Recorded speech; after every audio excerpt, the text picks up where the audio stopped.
So ayan guys, ito nakadirekta lang to sa saksakan kasi baka kasi nakasaksak tapos umiikot, may magpindot, kaya walang pindutan yan.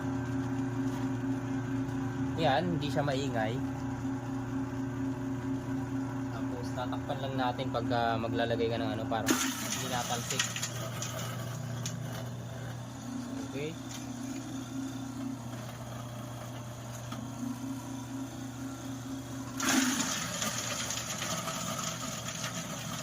Sa mga gustong bumili ng veggie chopper,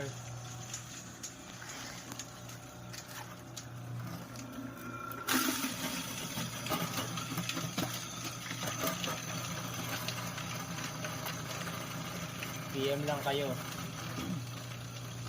Ito, isang oras ko itong tinatadtad. Ngayon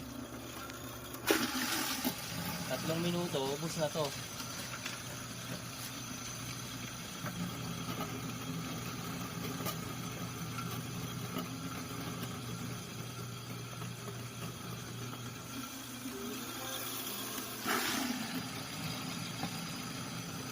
Ayan, oh. Pinong-pino. Bili na kayo, idol.